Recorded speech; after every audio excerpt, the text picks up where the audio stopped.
जयशंकर की ऐतिहासिक रूस यात्रा 2026, इसके बारे में कुछ महत्वपूर्ण पॉइंट्स देखेंगे हम। पहला पॉइंट, विदेश मंत्री डॉक्टर एस जयशंकर 23 से 24 अगस्त 2026 को आधिकारिक यात्रा पर मॉस्को पहुंचे हैं। यह यात्रा रूस के प्रथम उप प्रधानमंत्री डेनिस मोंटेरोव के निमंत्रण पर हुई है। मुख्य उद्देश्य दोनों देशों के बीच आर्थिक और कूटनीतिक सहयोग को गति देना है। यह यात्रा आगामी वैश्विक शिखर सम्मेलनों की पृष्ठभूमि में अत्यंत महत्वपूर्ण मानी जा रही है। 27वां भारत रूस अंतर सरकारी सहयोग। जयशंकर ने IRIGC TEC की 27वीं बैठक की सह अध्यक्षता की।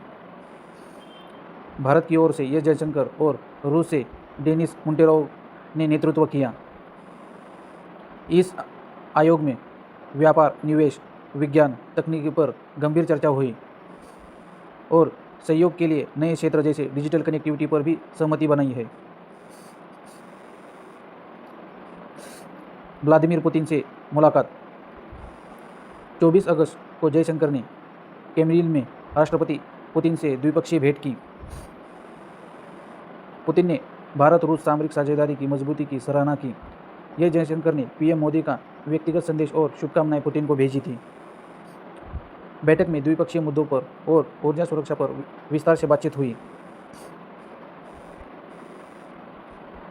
उर्वरक आपूर्ति पर रूस का बड़ा आश्वासन। पुतिन ने भारतीय किसानों के लिए उर्वरक आपूर्ति बढ़ाने का वादा किया है। यह कदम भारत की खाद्य सुरक्षा सुनिश्चित करने के लिए अत्यंत महत्वपूर्ण है। रूस वर्तमान में भारत का सबसे बड़ा उर्वरक निर्यातक बनकर उभरा है। दीर्घकालिक आपूर्ति समझौते पर दोनों देशों के बीच सहमति बनी है। भारत रूस व्यापार $100 बिलियन का लक्ष्य। वर्ष 2026 में द्विपक्षीय व्यापार में ऐतिहासिक वृद्धि देखी गई है। सबसे बड़ी चुनौती बढ़ा हुआ व्यापार असंतुलन, ट्रेड इम्बैलेंस है। भारत ने रूस को अपनी निर्यात में वृद्धि करने का प्रस्ताव दिया है। दोनों देशों ने 2030 तक $100 बिलियन व्यापार करने का लक्ष्य रखा है।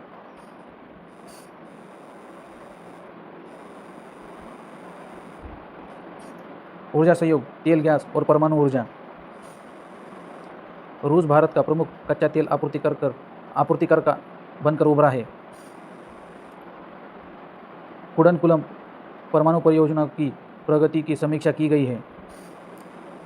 भारत ने रूस में ऊर्जा परिसंपत्तियों में निवेश बढ़ाने की इच्छा जताई है। भविष्य के लिए परमाणु ऊर्जा के नए क्षेत्रों पर भी विचार चल रहा है। एस जयशंकर और लावरोव ने क्षेत्रीय परिस्थिति पर विस्तार से चर्चा की है। यूक्रेन संघर्ष और हिंद प्रशांत क्षेत्र में बढ़ रही घटनाओं पर भी विचार विमर्श चल रहा है। द्विपक्षीय मंचों जैसे UN और G20 पर सहयोग जारी रखने की प्रतिबद्धता दोनों देशों ने जताई है।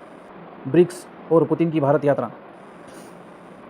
यह यात्रा आगामी ब्रिक्स शिखर सम्मेलन के समन्वय के लिए अहम है। राष्ट्रपति पुतिन ने आगामी भारत दौरे की कूटनीतिक रूपरेखा तैयार की है। भारत और रूस ने ग्लोबल साउथ के मुद्दे पर साझा स्टैंड लेने पर भी जोर दिया है। पुतिन ने पीएम मोदी के साथ साझा शिखर सम्मेलन में भाग लेने की उत्सुकता जताई है। अभ्यास प्रश्न। विदेश मंत्री एस जयशंकर की अगस्त 2026 की रूस यात्रा के संदर्भ में निम्नलिखित कथनों पर विचार करिए। पहला कथन, इस यात्रा के दौरान IRIGC TEC की 27वीं बैठक की सह अध्यक्षता मॉस्को में की गई। दूसरा कथन, भारत और रूस ने वर्ष 2030 तक द्विपक्षीय व्यापार को $100 बिलियन तक पहुंचाने का लक्ष्य साझा किया है। तीसरा कथन, रूस ने भारत की खाद्य सुरक्षा के लिए उर्वरक आपूर्ति को और बढ़ाने का आश्वासन भी दिया है। उपरोक्त कथनों में से कौन सा कथन सही है? इनमें तीनों कथन सही है।